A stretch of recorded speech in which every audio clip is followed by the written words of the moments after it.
When I first saw the ad online, it seemed almost too good to be true. Night watchman needed. Competitive pay, light work, flexible schedule. I was broke, my truck was about to get repossessed, and rent was due.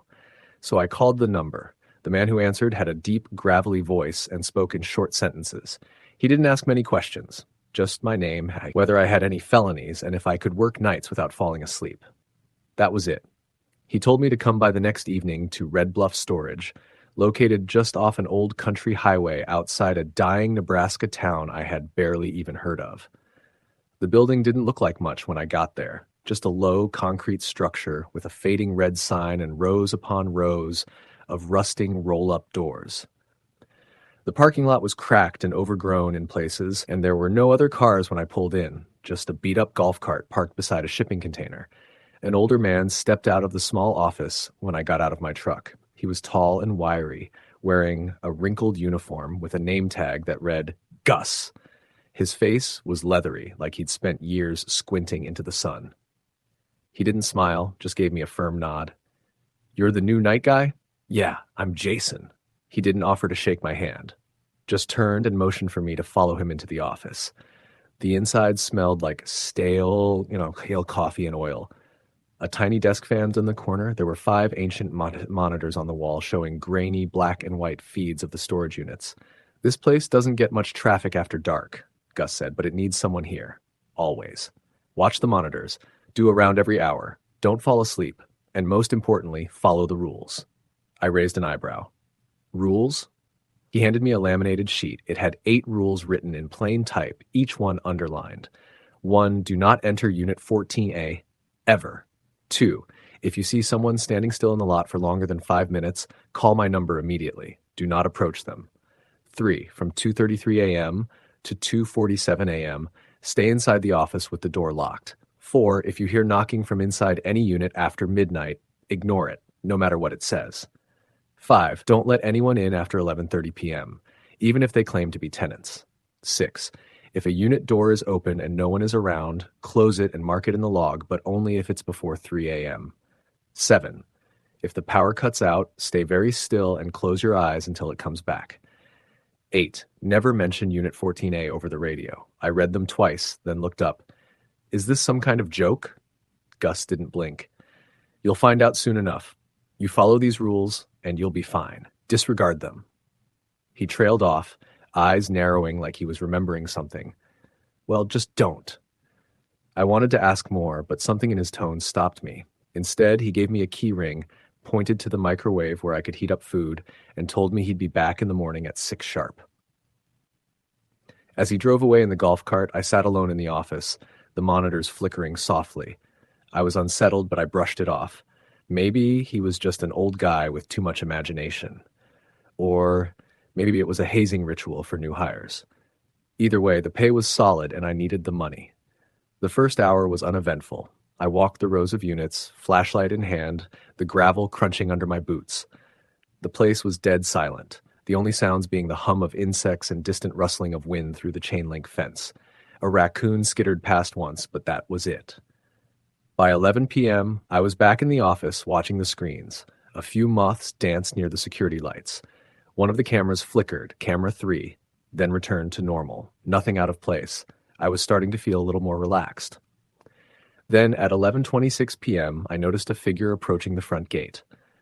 A man in a blue hoodie, carrying a gym bag. He moved slowly, like he was unsure of his footing. I glanced at the clock. 4 minutes until 11:30. I stepped outside, leaning on the doorway. "Hey, buddy," I called. "We're closed for the night." He kept walking. I said we're closed. Still no response. Now he was close enough for me to see his face, or rather the lack of one. His hood was up, but underneath there was only shadow. It was as if his face had been blurred out of existence. I backed into the office quickly and slammed the door shut. Heart pounding. The figure stopped at the edge of the lot, just behind the fence, and stood perfectly still. 11:30 p.m. I remembered the second rule. If someone stands still for longer than 5 minutes, I had to call Gus. I pulled out the number he'd given me and dialed, my hand shaking. He picked up on the first ring. "He's here," I said. "No face, just standing." "Don't speak to him," Gus said immediately. "Has it been 5 minutes?" "Not yet." Wait, if he doesn't move or vanish by the 5-minute mark, call me back. Do not engage. I hung up, watching the seconds tick by. The man stood there, unmoving. My chest was tight. A cold sweat formed on my back. At exactly 11:35, the figure turned and walked away, disappearing into the cornfield behind the fence. I breathed out slowly. My round at midnight felt heavier. I stuck to the path, staying near the units but keeping one eye on the cornfield. The place suddenly felt wrong, like the air itself had thickened. Then I heard it. A soft knocking. I froze. Knock, knock, knock. It was coming from Unit 42C. Quiet, almost hesitant. I pulled out my flashlight and aimed it at the unit door. The knocking stopped, and then a voice.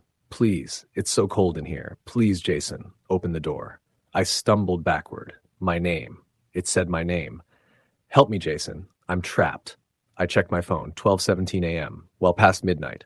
I remembered Rule 4. Ignore it. No matter what it says, I turned and walked back to the office faster than I'd intended, heart hammering. For the next hour, I didn't move, just watched the monitors and jumped at every sound. Camera 3 flickered again. Then again. When I checked, it showed Unit 14A. The door was slightly open. I wasn't supposed to enter 14A, and I was never supposed to talk about it on the radio. I stared at the monitor. The screen glitched again, showing a still frame, a dark shape leaning out from the door, like someone watching the camera. 2:31 a.m. 2 more minutes. I locked the office door and waited. Right on time. 2:33 hit, and the power cut out. All the monitors died. The fan stopped. The emergency light above the exit buzzed weakly, but stayed on. I didn't move. I didn't even breathe. I just shut my eyes and stood still, sweat dripping down my forehead. Something shuffled outside the office door. Then a whisper, like 1,000 voices murmuring all at once, seeped through the cracks in the wall. I wanted to scream. I kept my eyes closed. Then, just as suddenly, the power came back on. 2:47 a.m. The fan spun again. The monitors flickered back to life. Unit 4A was closed now, but I swear I saw someone, standing just behind the door before it shut. I didn't do any more rounds that night. When Gus arrived in the morning, he didn't say a word. He just handed me a thermos of hot coffee and nodded toward the door. I told him everything. The faceless man. The knocking, the power outage, the whispering. He listened without interrupting, then said, "You did good. You followed the rules. That's what matters." "Is it always like this?" I asked. Gus looked out at the rows of rusted units. "No," he said. "Sometimes it's worse." I didn't sleep when I got home. Even with the curtains drawn and a blanket over my head, my mind kept replaying the voice behind the unit door, the shadow that leaned out from Unit 14A, and the whispering that filled the office when the power went out. I should have quit, but I didn't. Maybe it was the money, or maybe I needed to prove I wasn't losing my mind. When I showed up for my second night, Gus was already waiting by the golf cart. "You came back," he said. "Still need the job." He gave a small nod. "Just remember, the rules keep you alive." I wanted to ask more questions, but I could tell he wasn't in the mood for explanations. He left shortly after sunset, driving into the dark with a tired wave. The night began like before. I did my rounds. The air was thicker, more humid. A storm was brewing far off. I could see distant flashes of lightning beyond the fields. The units sat in rows like silent tombs. At 10:45 p.m., the knocking started again, this time from Unit 7B. Same slow rhythm, knock, knock, knock, and then the same voice, but different words. "Jason, help me, they're inside with me, please," they keep whispering. I stared at the door. Something scraped from inside. I couldn't move. My instincts screamed to run, but I stood frozen for too long. Then the door twitched. It didn't open fully, just shifted half an inch, just enough for me to hear the breathing. Not one set of lungs, many. Wet. Labored. Heaving breaths just behind the steel. I forced my legs to move and stumbled backward, not turning my back until I was halfway to the office. The voice had stopped, but I still felt it, like eyes watching me through the cracks in the metal. Back in the office, I locked the door, grabbed the logbook, and noted the unit. My hand shook as I wrote. My gut told me I was being watched, even here. At 11:28 p.m., I saw movement on camera 1. The figure was back. Same blue hoodie. Still no face. He wasn't alone this time. A second figure stood next to him. Smaller, maybe a teenager. They both stood perfectly still, just behind the gate, staring at the cameras. I grabbed the sheet of rules. Nothing about 2 of them. The 5-minute timer started in my head. I called Gus. No answer. I called again. Still nothing. The figures didn't move, just stared. My skin prickled with electricity. I couldn't tear my eyes away. At 11:35, they vanished. No footsteps. No walking. One moment they were there, the next gone, like a switch had been flipped. And then camera 3, the one that watched Unit 14A, began to flicker violently. The screen went black. Static filled the monitor, then a frame. One single frozen image. A close-up of an eye, wide open, bloodshot, too human, too close, like someone was pressed against the lens. I ripped the power from that monitor, heart in my throat. The wind outside picked up, thunder rumbled across the fields. Rain hadn't started yet, but it was coming. I glanced at the clock. 12:03 a.m. That's when the lights inside the office dimmed, not fully out, but enough to make everything look off. And then the radio crackled. I hadn't touched it since I arrived. The voice on the other end was faint, metallic, like it had been run through 1,000 layers of static. 14A, open it. I froze. Let out. I shut the radio off instantly. The room felt colder now, like the temperature dropped 10 degrees in seconds. Then a soft chime. The door sensor. I didn't move, but the screen next to the monitor showed it plainly. Door, Fiend A, open. I backed away from the desk. Rule 1 was clear. Do not enter Unit 14A. Ever. And yet, it was open, on its own. The monitors flickered again. Camera 3 came back online. The door was open just a crack, maybe 6 inches. Not enough to see inside. But something had changed. The ground outside the unit, it was black, like the concrete had been burned. A wide circle of it, 10 feet wide. Then the lights went out. Again, and the whispering returned. Not just outside the office this time. Inside, right behind me. I closed my eyes, held my breath, and didn't move. I wanted to scream, to run, but I stayed still. The whispers grew louder, different voices, some angry, some sad. One of them sounded like my mother, but she died 3 years ago. They spoke nonsense words, but my brain kept trying to make sense of it. The longest 2 minutes of my life passed. Then the lights came back. The whispering stopped. I opened my eyes. The office door was open. It had been locked. Rain had started, hard. Sheets of it slammed the lot outside, and thunder cracked like a whip across the plains. The monitor for camera 4 showed something in the storm, a shape walking between the units. Not running, just slowly, deliberately pacing. It passed in front of several doors, then stopped in front of 42C, the unit from last night, and the door swung open on its own. Lightning lit the screen. For a split second, I saw what was inside. It wasn't furniture or boxes. It was something tall, white-skinned, with too many arms, bent backward like it was broken, head tilted at an impossible angle. Then it moved. The screen cut to black. I bolted the office door shut again, pulled the filing cabinet in front of it, and waited until sunrise. When Gus arrived, I didn't wait for him to speak. "What's in 14A?" I demanded. He looked older today, worn down, like he hadn't slept in weeks. "You don't want to know," he said. "I do." He rubbed his face and motioned for me to sit. Years ago, the facility used to be something else. Government leased it. No one knows why. Locals said they brought trucks in at night, crates, no markings. Then one day, they vanished, left the buildings behind. Whatever was in 14A, it's not human, not anymore. And it doesn't like being locked up. I stared at him. So why keep it locked? Because the alternative is worse. He stood and walked toward the golf cart. You've got one more night to decide if you want to keep working here. After that, you'll be part of it, one way or another. What does that mean? But he didn't answer. As he drove away, I looked out across the units.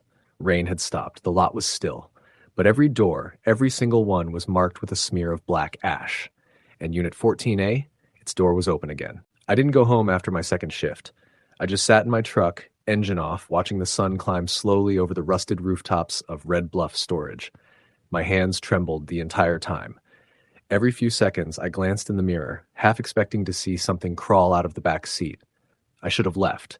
I should have driven until my gas ran out and never looked back. But part of me needed to know. So that evening, I returned. The air around the facility felt heavier, like the atmosphere itself knew what I was walking into. Storm clouds still hovered on the horizon, though no rain had fallen since the night before. When I stepped out of my truck, everything was deathly quiet. Even the insects had stopped their usual chorus. Gus wasn't there. The office was unlocked, but empty. The monitors were on, but camera 3, The one that showed Unit 14A was static again.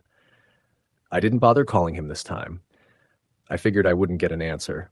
I paced the office, heart thudding in my chest. The laminated rule sheets still lay on the desk, now creased and curled at the edges like it had aged decades overnight. I read it one last time. The rules had saved me before, but tonight I could feel it. They wouldn't be enough. I did my first round at 10 p.m., flashlight in hand. The rows of units felt darker than usual, like the lights above had dimmed. I passed Unit 42-2C and saw that someone or something had dragged deep claw marks across the door. A faint, acrid smell clung to the air around it, like scorched metal and sulfur. At 10:47 p.m., I passed Unit 14A. The door was wide open. I couldn't see inside. It was pitch black beyond the threshold, a kind of darkness that didn't just lack light, but consumed it. My flashlight beam stopped cold at the edge, like the space inside refused to be illuminated, and I swear it was breathing. The space itself gently expanding and contracting. The sound of slow, wet, labored inhales echoed from inside. I didn't go closer. I couldn't. Back at the office, I waited. I didn't sit. I stood the entire time, eyes glued to the monitors, listening for any change. The rain started again at 11:15 p.m. Not a light drizzle, a torrential downpour. It beat down so hard I could barely hear myself think. At 11:30 p.m., the figures returned. Not just one, not two, 7. They lined up in the lot, just behind the fence, all standing perfectly still, all faceless. Their forms flickered on the screen like static ghosts, growing clearer every time the lightning flashed. They didn't move. But something else did.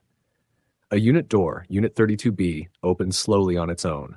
I switched to the camera feed. There was nothing inside, just shadow. Then a shape moved in the back, a hunched figure, dragging something. Long limbs scraping the walls. The door slammed shut, then the power cut. And this time, it didn't come back. The monitors died, the lights shut off, even the emergency backup didn't flicker. I was submerged in perfect darkness, and something whispered my name. Jasun! The voice was wet, hungry. I dropped to the floor and closed my eyes, remembering Rule 7. If the power cuts out, stay still and close your eyes. But it didn't help this time, because the door creaked open, and the whispers got louder. Feet shuffled inside, heavy breathing, nails scraping the concrete, something cold brushed my hand. I opened my eyes and saw her, my mother. But not how I remembered her. Her skin was pale and stretched, her eyes hollow, lips cracked. She knelt beside me, smiling, not lovingly, but like something wearing her face. You left me in the ground, Jason, she whispered.